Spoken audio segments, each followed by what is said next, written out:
J'ai dans les mains ce que je juge être les deux meilleurs rapports qualité-prix, toutes marques confondues, et je vais vous expliquer dans cette vidéo pourquoi.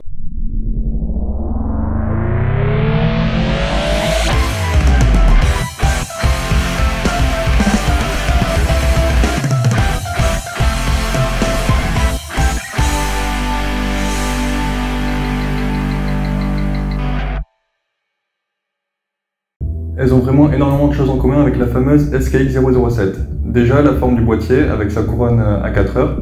L'avantage de la couronne à 3 heures, en fait, c'est qu'elle a moins tendance à nous gêner, suivant la forme de notre poignet et la façon dont on la porte, la montre. C'est un gros plus d'avoir la couronne qui prend moins de place. Elle va pas vous rentrer dans le poignet quand vous le pliez, par exemple. Donc voilà, c'est très original. Et en plus, ça a une vraie fonction utile. C'est pas juste pour se démarquer des autres marques, mais c'est un peu devenu la marque de fabrique des plongeurs Seiko, puisque la plupart ont cette couronne à 4 heures. Ces dimensions sont aussi très proches, presque identiques à la SKX007. Donc je vais mesurer devant vous comme ça pour que vous voyez le diamètre.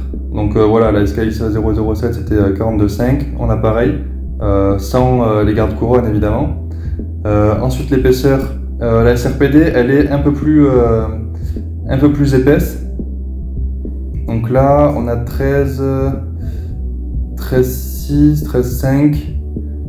Voilà, moi j'avais lu 13,4 sur internet. La SKX c'est un peu moins. Et ensuite, ici combien on a?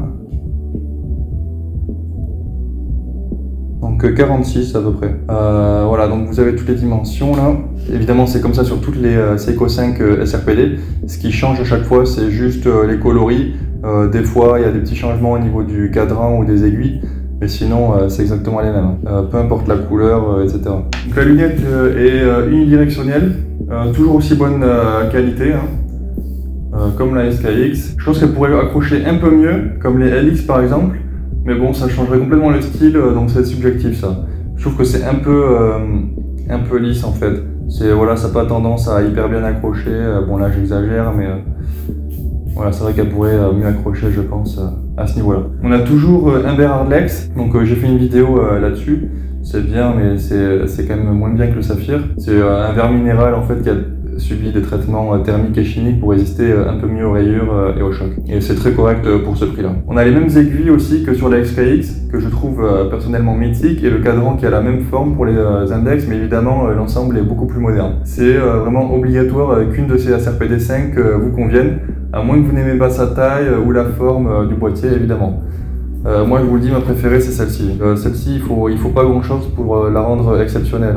J'ai fait plein de modes avec. On n'en voit pas beaucoup des montres toutes noires comme ça. Pour ce coup là elle est vraiment très réussie. Il y a juste, voilà, moi je changerais juste l'insert, le verre, et déjà on a quelque chose de très bien. Et après des fois on aime bien rajouter une petite pointe de couleur sur la trotteuse ou le Réo par exemple. Donc ça voilà, c'est la SRPD 79. Et comme d'habitude chez Seiko, on profite du lume qui est exceptionnel, comme sur toutes les plongeuses Seiko d'ailleurs. Vous vous couchez à 22 heures, vous reprenez votre montre à 8 heures du matin. Si vous êtes dans le noir complet, vous pouvez encore lire l'heure. Le lume est vraiment exceptionnel, c'est du Lumi Bright. Et bon, par contre, sur la version furtive, il est à chier. En même temps, je vous ai dit que c'est une version furtive. On n'a jamais vu un avion de chasse avec des lumières de partout. Donc voilà, ça pourrait expliquer ça aussi. Alors pour ce qui change par rapport à la SKX 007, c'est le fait qu'on n'a plus de bracelet jubilé déjà. Aucune version ne le propose. Donc là, on a un Oyster et un Atto sur celle-ci. Malgré le fait que la forme du boîtier est quasiment identique entre la SKX et la SRPD 5, les bracelets d'origine ne sont pas compatibles entre eux. Les pompes ne sont pas les mêmes non plus. Elles sont bien plus grosses sur la SKX,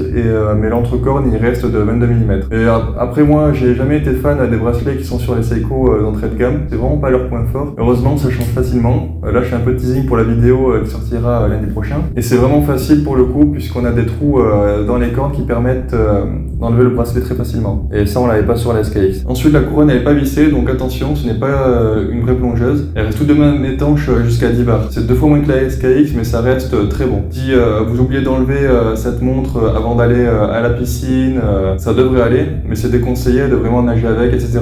Bon, il y en a qui croient que 10 bars, ça résiste à peine aux éclaboussures, etc. Non. On pourrait même nager tranquillement sans trop de risques, mais il suffit d'un mouvement un peu trop brusque pour peut-être dépasser ces 10 bars, et on le déconseille en général à cause de ça du coup. Autre raison pour laquelle elle est pas étanche à 20 bars, c'est le fond de boîtier. On a du verre, donc c'est pas du saphir, et et vu l'épaisseur, on imagine mal résister à de très fortes pressions. L'avantage, c'est qu'on peut voir le mouvement. Je sais que beaucoup de personnes aiment ça, donc ça peut être un très bon point pour certains. D'ailleurs, je vous ai dit que c'est des versions modernisées de l'SKX, et je vais pas menti. Elles ont un 4F36. On a enfin le remontage manuel qu'on n'avait pas dans les SKX. Donc c'est quoi le remontage manuel? En fait, il suffit de tourner la couronne dans le sens des aiguilles d'une montre, environ 20 tours pour tendre le ressort moteur au maximum, et ainsi profiter de 40 heures de réserve de marche sans avoir à remuer la montre pendant quelques secondes comme on devait faire sur la SKX. Alors ce mouvement, c'est clairement un tank, hein. C'est une version améliorée du 7S26 qu'on trouve dans la SKX. Et pour vous dire, j'ai déjà vu des 7S26 qui avaient 15 ans et qui tournent parfaitement bien. Un client m'avait même envoyé une SKX 007 pour la modifier. Et elle avait 15 ans, elle n'avait jamais été révisée, la montre n'avait jamais été ouverte, donc on n'a pas remis un peu d'huile, machin, rien. Ben, je l'ai mis sous le chronocomparateur et elle était absolument nickel. C'est des mouvements, si vous portez la montre régulièrement, ils peuvent fonctionner vraiment très longtemps sans les entretenir. Évidemment, c'est mieux de les faire réviser de temps en temps, mais vu le prix assez faible de ces mouvements, leur durée de vie excellente et le prix d'une révision, je suis pas sûr que ce soit judicieux de le faire réviser tant qu'il fonctionne correctement, quoi. Vous êtes sur la chaîne de V-Mode, donc évidemment, je vais vous parler rapidement des modes. Ces deux montres sont pour moi les meilleures montres de base, parce que toutes les pièces de SKX 007 sont compatibles avec ces montres, à part le joint du verre, le bracelet et la couronne. Donc si vous voulez modifier une de ces Seiko 5, vous pouvez aller voir mes tutoriels. Par exemple, si vous voulez changer l'insert, etc., on mettrait un en céramique, ou même le verre, mettre un saphir. Et sinon, je propose aussi mes services, puisque c'est mon activité principale, la création de mode. Donc vous pouvez aller voir mon site ou mes réseaux sociaux pour voir un peu ce que je fais. Vous pouvez directement faire une demande sur le site. Donc voilà, ça c'était pour ma petite pub.